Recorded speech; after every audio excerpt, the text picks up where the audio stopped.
over here, highlight page layout, and click on it. And then I'm going to set my margins. I'm going to put a custom margin at the top and on the left and the right side. I'm going to set the top at 4 inches because you want quite a bit of a lead to go into the printer, the left at 2 inches, and the right at 2 inches. The bottom really makes no difference. I'm going to click OK, and my paper's set up. The next thing I'm going to do is go back to my home screen and choose the font that I want to use. Today I'm going to use Blue Highway Linocut. It's one I downloaded for free. Click on it, and I'm going to set my size to approximately 22. Size is one of those things that you're going to have to simply play with to see what works best for you and what works best within your space. So I've got my cursor flashing, and I'm going to type my text. For today, I'm going to type thinking, if I can spell, of you. ...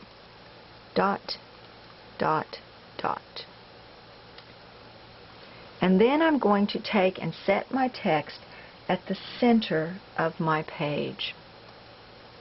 I'm also going to change the color of my font. I've highlighted it, and I go up here to the letter with the colored line underneath it, and I'm going to click on the down button. If I go to more colors, I can go to custom colors, and I can set my RGB by setting it here, if it's not already established, to match perfectly with the inks on my Imagine cuts, and I'm good to go.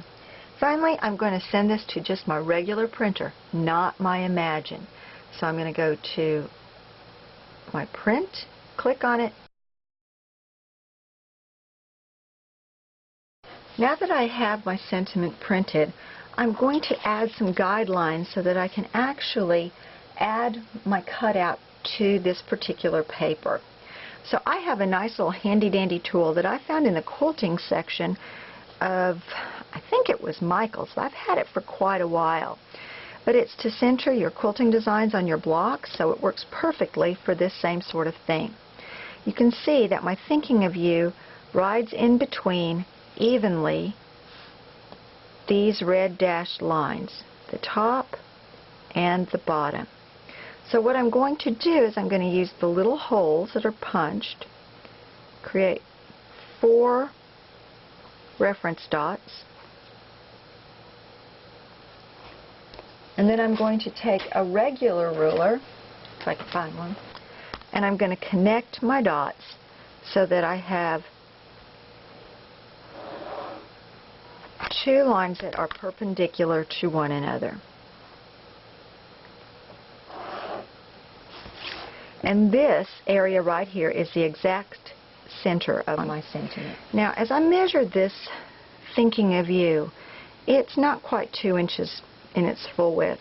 So I'm just going to have to ensure that whatever I place this on, whatever I want to print this out on, is at least, let's say 2 1/4, 2 1/8 inches across horizontally. For this particular project, I want to place my little sentiment on the cloud. So what I'm going to do is I'm going to take some Scotch tape, and I'm going to roll, just like we used to do when we were little, to hide it, maybe even still now, to roll up some tape, and I'm going to put it at the top of what's going to be my sentiment and at the bottom. And you can put it here too. I used to actually tape it on the top, but I realized, especially with the printed out papers, that sometimes when you go to remove the tape, no matter how gently you do it, you take off some of the color. So rather than risk that, I've had really good success just simply by taping it down close to the edges. Now I'm going to take and I'm going to place my cloud over my sentiment where I want it. And I have found out that these 2 little indents, the little dimples right there on the cloud, are actually about in the vertical center of my cloud. Press it down, and in order to ensure that my sentiment is going to be printed, and I won't be able to show you this, but I usually hold this up to a light and that sentiment comes through from the back and I can see it here. I'm going to take this back to my printer now, and I'm going to insert it so that it's printed once again exactly over where it printed the first time, which will be on top of my cloud, right in the center.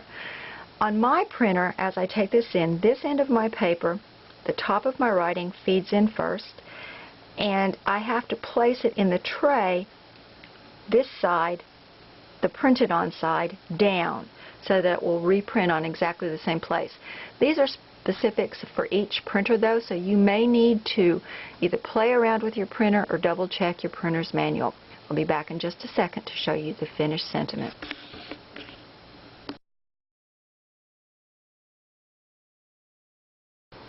I haven't printed yet, but I thought I'd come back to my computer and just simply show you that I am on exactly the same page.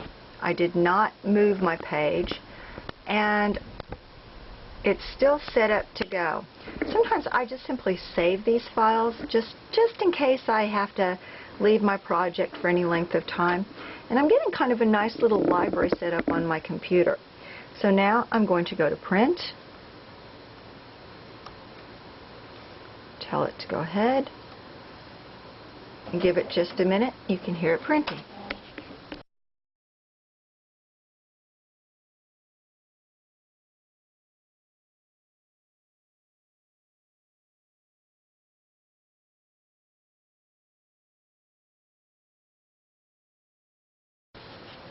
This is Jeannie saying good night, and until the next time we meet, always sort through those scraps to generate your gems.